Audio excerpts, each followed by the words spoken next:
I got up early this morning and sucked down the coffee. Walking out there all day long yesterday. I got some sun on my arms. You drove out of Denver, it's 32 degrees. Fun riding there in the summer, but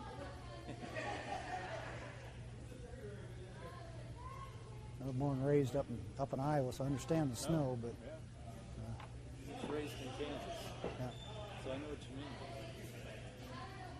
I got this one all set up and rolling. All right, good. That's underneath. Just had to plug her in right up here. Yeah, it's underneath.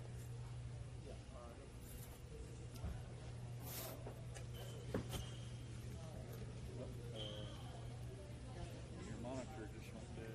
And it sure did. Probably a timeout. Your computer. You didn't turn it off? Yeah, Oh, that was me, I'm afraid. Here. yeah. Everything went off. Here. Sorry about that. So, You thought you were ready. should come back up. Yeah.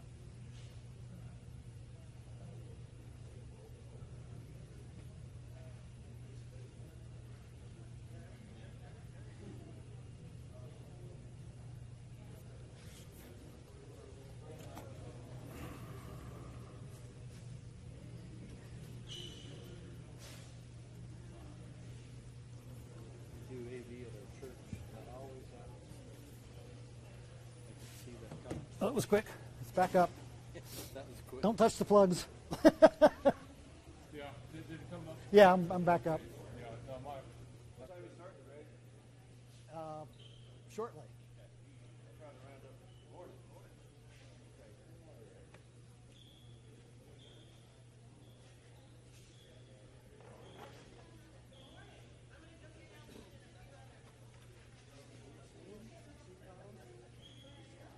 Yeah, he's down there. He's down there? Uh-huh. Okay. We'll go take a picture of him and Chloe.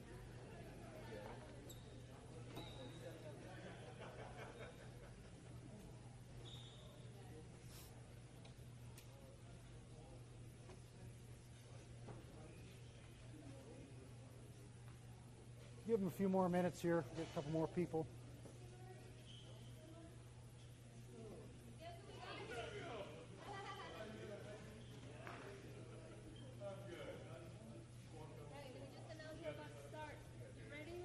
Yep.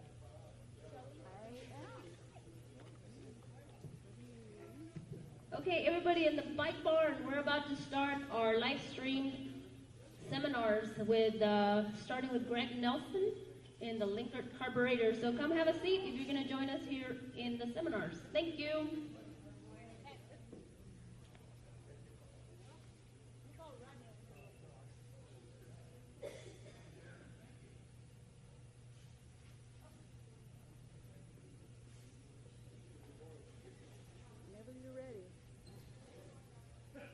Well, welcome everyone. My name's Greg Nelson. I'm going to talk a little bit about the Linkert Carburators. I'm sure you guys know them inside and out already, but just talk about a few tricks and stuff that I've learned along the way. Let's start off first off with the inlet needle. That's the number one issue that I see a lot. Primarily flooding or seeping overnight. One of the issues with that that I have found and trick is if you get one with a rubber tip on it, it does not do that. And how I like to test these, have you ever taken a Coke bottle or whatever and you kind of sucked on it, put your tongue on it, got a vacuum? I do the same thing on this, and as long as the needle stays in there, I know I've got a good one.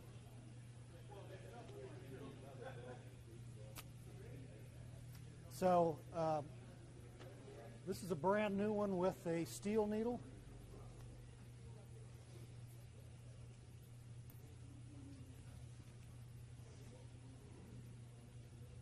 It won't stay in there. So that means it's going to leak. Now, if you've got a good fuel shut off, this will run just fine in your bike. But if you leave the fuel on overnight, it will drip. So I've been using these rubber ones for a long time, and I have not had any issues with them. They seem to last forever. They seal well. That one you can get from V-Twin. I've got a part number. Well, come after me. I'll give you a part number on it. Float height's the next one. Before I get to the float height, I want to talk a little bit about this little arm right here. That's extremely important on a Linkert carburetor. The clearance they call in the book is 3/1000ths of an inch, but what I like to do with it, and not necessarily pay so much to the 3/1000ths of an inch, is that it's got to slide through here smooth and unrestricted. The top arm and the two bottom arms play two different roles on the Linkert. When it's closing, this round ball is touching the top and not the bottom. When it's opening, it touches the bottom and not the top. If you're not don't have that little bit of clearance in there, so this when it's touching the top, the bottom is not touching. That allows it to slide nice and free on that round tip. And when it's opening, it's rolling on that round double arms on the bottom. If you don't have that, you're going to run into a bind problem. And you have a bind problem, you're going to have fuel all over the place. And it usually happens where you don't want it, like out in the road run. These floats, best thing you can have in a Linkert carburetor. They're light, they're extremely buoyant, but they're extremely fragile. Very, very fragile. They break easily. Here's one I got. Haven't done anything to it. First thing I checked, it's cracked already.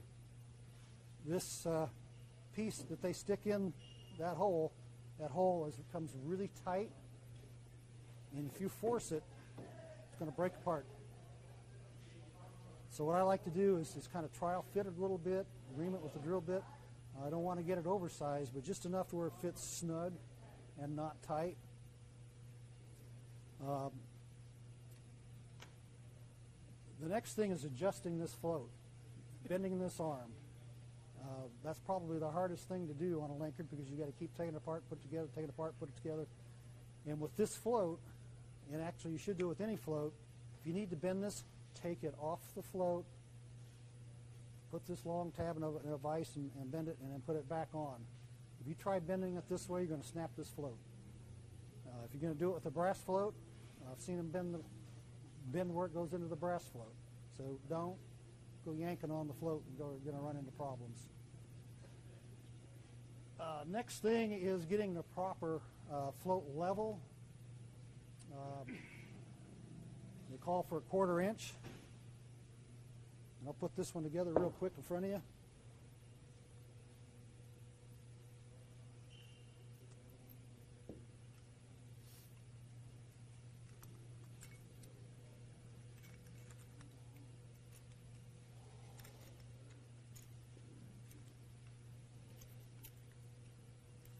Oh, missed it.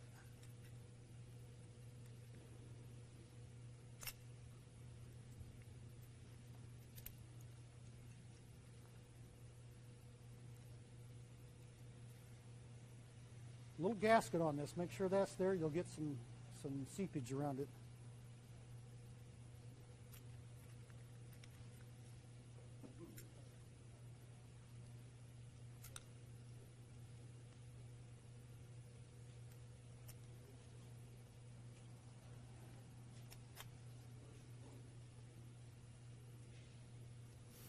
When you're setting the float level, this guy needs to be torqued down. As you tighten it, it moves up and changes the float level. I'm not going to go down too much on it. It's hard to see, but that's the proper float level. I'll pass it around if you want to look at it. It's 1/4 inch. It's like it's supposed to be.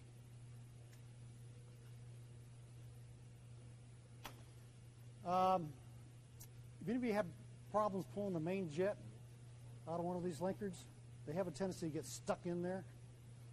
How did you get it out?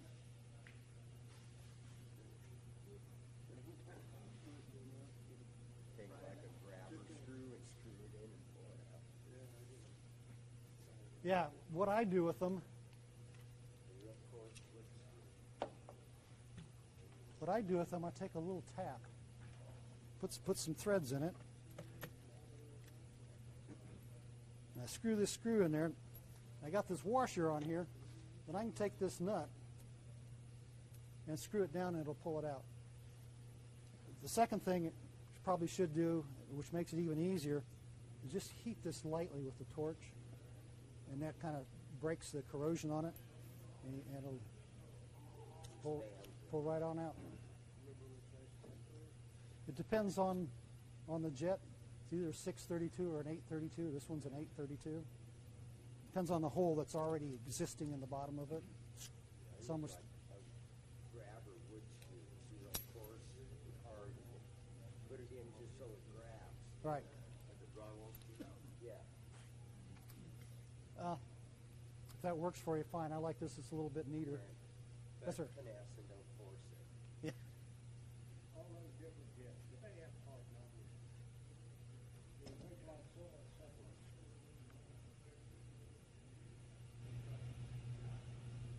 Yes.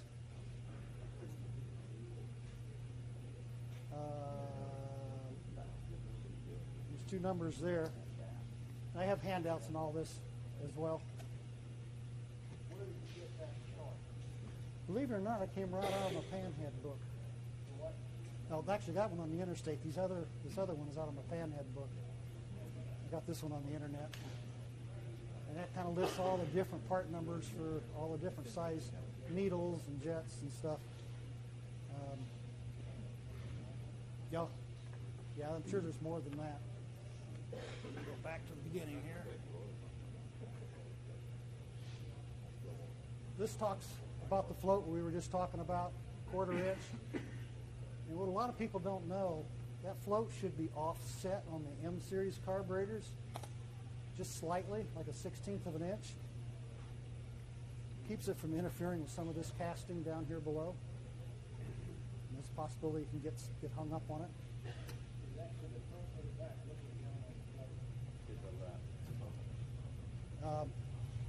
See the inlet needle hump on it? There's your inlet needle hump on the top, so as you're looking at it, it would be to the left. Just slightly.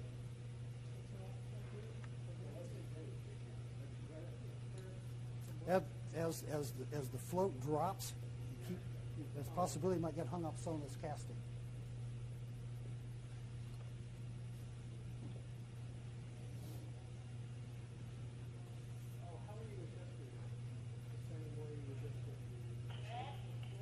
That's you just loosen the screw a little bit, move it, tighten it back down. Yeah. Towards that jet area, right? Yeah, when you're holding the bowl up.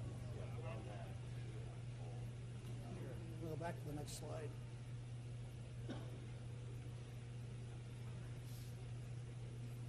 When you're holding the bowl in your hand, loosen this screw, and move it to the left, the 16th to 3/64.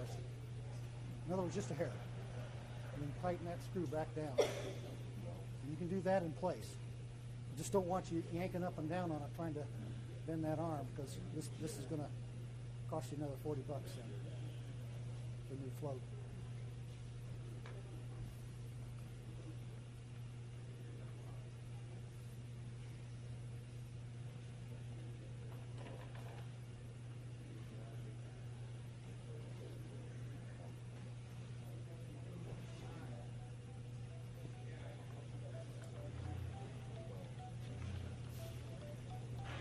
I thought I had the one in here with the idle circuit. I don't. I have it here. Might be easier just show you this way. The idle circuit comes all the way down here and back up to your throttle plate. So there's a little hole right here. That's where your idle fuel is coming in at. You need to pull this plug and this plug. I pull this one as well. Make sure that's all clean. Particularly here, I've seen several times stuff packed up in here as it comes up and makes the bend to the back. And these plugs were in there from the factory so they could drill it. And then they just tap it and put threads in there. They're all threaded? They're all threaded, yeah. They're pipe thread. You got some down here too. The M series has got a fixed jet in it down here. So the main needle at that point becomes a trimmer to this. If it doesn't have this jet, then all the adjustments are on the main needle. And starting procedure without the jet's about a turn and a half out. With this one, I still start with that, but you'll find that you'll have to end up screwing it long ways in because it's sucking fuel through this jet. I've seen them in some altitudes where this is shut clear down and just running on this. And if you don't know that that's there, it scares the hell out of you.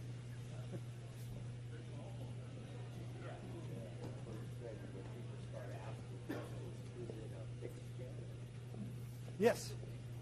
Yeah. Yeah. And the only way is to take this roll off and see if you got a fixed jet or not. You know, when you start. Well, the M74B means it's got a fixed jet in it. I can't tell you about the rest of them, but the B. I think most of the rest is like. Yeah, I'd say 90% of them don't have that, but the M74B does. And then is it vented or not? M74B is vented, right there. Yeah. And that vent goes around the venturi. And if you're rebuilding one of these, you need to take the throttle shaft out or choke shaft, whichever one you want, and pull that venturi out. And that can be a real son of a gun. What I do is I'll let it soak in carburetor cleaner overnight. That doesn't always get it. Heating this up just slightly does, and very lightly kind of tap on it, get it to move, and it'll come out. This one without the jet in there will slide out. I cleaned this one up special for you guys. This is the color it started out before I started. Light glass bead blaster does wonders on it.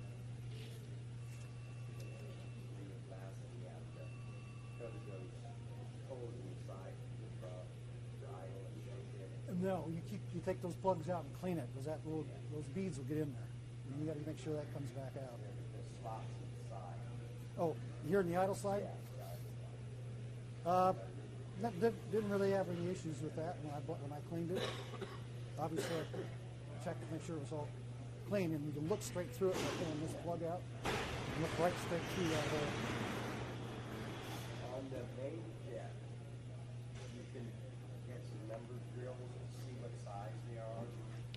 You can solder those up and change them. You have bigger ones at the bottom if you want more gas and less on top. You can really play with that jet a lot. Well, you can, but there's no need because you can change it right here. Yeah. You can richen it up here all you want. Not as big as you got racing. Yeah. I mean, if you're racing and the engine's hopped up and, then there's no limit. You do whatever you get away with to make that motor run. Another issue with Linkert carburetors is this throttle shaft. All the vibration on these smooth running old engines, you sit there and shake like that, and they'll knock these bushings out. And if you got any play in this one's got just a little, it'll suck air. Now, just drive you nuts. It'll either be too lean or too rich, depending whether you're idling or whether you're going down the road. And it's just like you never can seem to get the carburetor adjusted. Likewise, intake manifolds, the same problem. These old bikes with these rubber O-rings and flat rubber pieces that go around the intake manifold, he changed his yesterday. They have a tendency to decay. They get old, they get hard, all the heat cycles, and they start breaking up. I know Elton's yesterday, he had pieces that were inside the intake manifold or up into the valve pocket. And I tried adjusting the carburetor, and I said, well, you've got a fuel source problem. I didn't have time to test it, but it was obviously a source problem. The intake manifold seals were bad. So the way to check that, at least what I do, is you get the engine warm, get it idling, fix the carburetor cleaner, and spray it around the manifold. If it changes RPM up or down, you got a leak. And you might as well just stop right there and fix it, because you'll be chasing it forever, and it won't get any better. It'll get worse. One other thing on this throttle shaft, you're out in a road run and that becomes an issue and just finding it. You can pull this off with the throttle arm on the top, put a real teeny little O-ring back on it, push this down where it lightly pushes on the O-ring. That'll seal you up for a while. It'll get you through the road run for sure. But you're destined to rebush the shaft. And when you rebush the shaft, you have to replace the shaft because it's worn too. One of the things that I'm sure a lot of you like looking interested here for would be this: tuning procedures on a Linkert. The long and short of this is the engine needs to be warm, and you need to adjust. Can you hear me right over here? All right. When you're tuning a Linkert carburetor, better? Probably can't hear me over here now. I'm trying to stay away from front of the screen. The engine needs to be warm. If it's cold, it takes more fuel, then you're going to be chasing it. You may have to adjust it a little bit just to get it to run. But get it warm, get it around 800 to 1,000 RPMs. Start on the low side, turn it in, and you'll hear the engine RPM start to come up, start to come up, start to come up, and then it'll kind of level off, and you keep turning it in, and it's going to start dropping. Okay, you just went past the lean point. Come back to that peak, and then open it up about 4 or 5 clicks. Now you can go to the main jet. Take the throttle, crack it. If it goes cough, dead spot, whatever you want to call it, it's too lean. So start richening or leaning. If you're doing it and it kicks some black smoke out the back and it's not coughing, lean it. But you need to get it to the point where it's coughing. Then you back that main jet off until it stops coughing. Open it up 4 more clicks. You're good to go. Now there's another way to do that, and I do this a lot too, but I don't recommend it. About 40, 45 mile an hour in high gear going uphill wide open and adjust it. Bring it down until it starts to fall on its face. Open it up until it starts to fall on its face. Go in the middle. But if you do it and get an accident, I didn't say a thing. Hey, Brad, I've got an observation. All right. Some of my friends from Maine, Peter and Paul Bergeron, some of us know them, were working on Karen's bike. And he said on that 65, he said most of those M74s, he said, you can leave that high-speed jet closed all the way and adjust it basically with the low-speed jet, because the high-speed jet wasn't really intended to be anything other than just a little trimmer. Yeah. And very commonly when you open that the slightest little bit, the whole system gets too rich. Good point. When it's got a jet like we were talking about earlier, this is called a trimmer. It trims the amount of fuel going through this main jet. And towards the bottom here, it's going to tell you after we got done with the high-speed jet, you got to go back to the low-speed jet and readjust it. And the reason for that is the low-speed circuit pulls through fuel through the high-speed. So if you're riching or leaning the high-speed, you're given more fuel or less fuel available to the idle circuit. So once you're done with the top, you got to go back and finish it again with the bottom. So good point. Without this port here, though, that's all the adjustments here. With this, it's a trimmer with that jet. Yes, sir. Reading in the book, and it said the one with the hole goes to the front, but if you're on a flathead, the carburetors are pointed different ways. So which is the front jet? I don't know if I explained that right. Okay. Or I read it in the book backwards. When you turn the choke on, Yeah. the low-speed needle rises. The other one's high. That'd make a difference which way it is. And turn the choke on, whichever one rises is the low-speed needle. Does that help? Yeah. Okay. One other thing I've noticed, V-Twin, if you order the float kit, sends this little guy. While it looks pretty, the casting's rough. The needle doesn't slide on it real well. It's tough to bend. And I've chosen not to use those.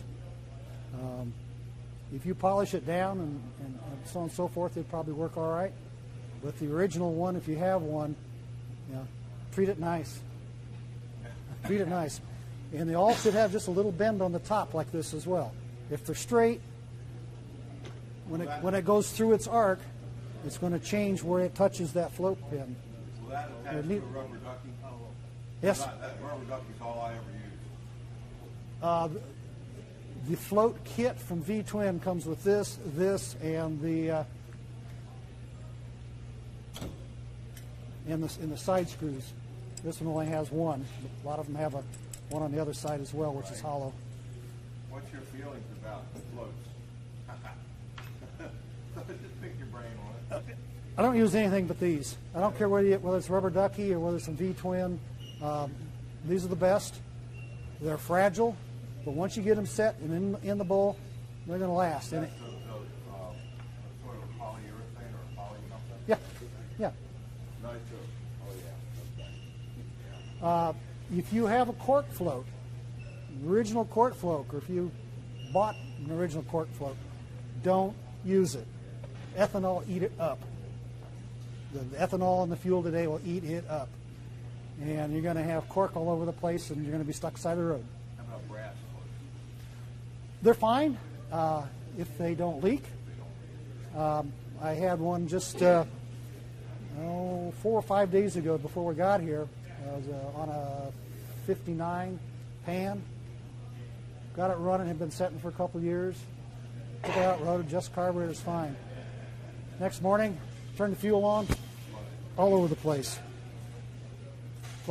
Brass float had a hole in it, and you could hear it in there, and then you could see it leak on the outside of it too. So, brass is okay. It's a hell of a lot heavier than this, and this has got just as enough, if not more, buoyancy than a brass float. So this is actually going to give you more pressure against that seat. You really have to pay attention to weight in that area. Yes, sir.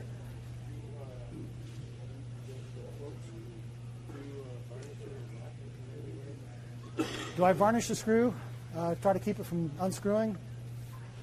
Well, I put just a little teeny lock washer under the head. I've had them come out. I know someone, was it you or someone had one come out? You did. And that's not fun going down the road and all of a sudden fuel's running all over the place like, what the heck? And the float's laying in the bottom and there's the screw and, Loctite, even if it worked, you're probably going to be tearing something up and getting the screw back out. I like a lock. I say Loctite, probably not going to use. You have to put a lock washer on it, yeah. Real small little lock washer. My son and I used to race 8-scale gas cars, and I had all kinds of little teeny screws and washers, and that one in there just fit perfect, lock washer on that. But last thing,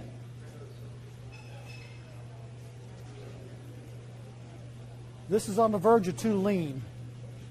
I'm going to pass that around and let you look at it.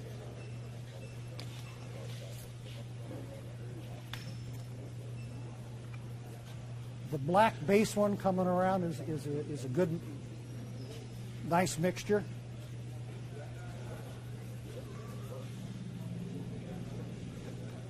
This rusty one that's all black is way too rich.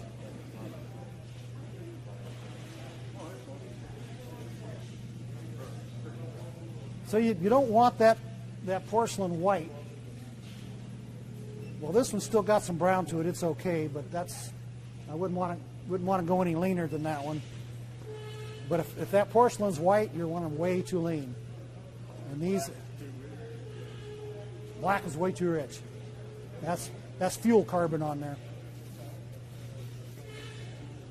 Can anybody tell me why you don't want to run an engine lean? Why does it do that? No, maybe. Burns hotter. Lean mixture is much hotter. And if anybody runs 2 strokes or race 2 strokes, you'll find out real quick what a lean mixture will do. It's like that quick. Yeah, the fuel lowers the combustion temperature, keeps everything nice.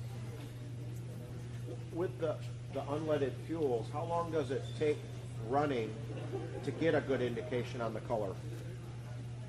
You're going to get it probably within about 20, 30 miles. You get an idea, particularly if it's too rich. Yeah. If you pull it out and it's still crystal white, you need to be opening it up. It takes about that many miles to get a good color? Yeah. Okay. Oh, thought you were waving at me. I was going to say, How you doing? yeah. Bidding on something. Yeah. Sold.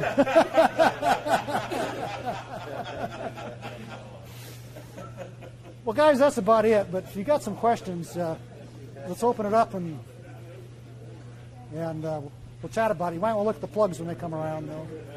Kind of give you an idea. Bent Linkert and get what size socket. I'm going to get a close-up of you guys holding them.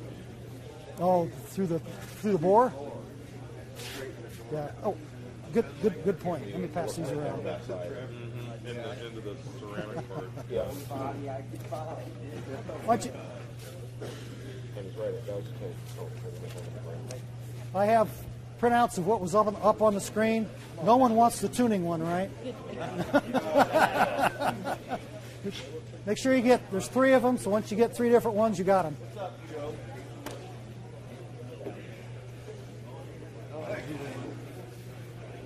Yeah. Good. I'm glad. Every little bit helps. No, I know. This was all hard case learning for me. We understand what you're looking for. Yes. Those meat seals are really good. Yes, they are. When you get that, it tells you how to pressure test it. And that is a great way to tell you if your intake flange is loose, if the rivet is exactly what it's Yep. I like those. You're talking about the wedge ones? Yeah. I got some of those in my Indian. Yeah, I thought of that many years ago, doing carbon fiber or Teflon, and then I just forgot about it. Yeah, they move a little bit or crush a little bit. They seal better than the brass. Yeah. And then the tip on how to check the leaks, that's a great one. And it was in our magazine. Yeah. And another great thing is disposable screwdriver. Roger's got the other one. Flat on the side. Oh, yeah. That's the only way to go.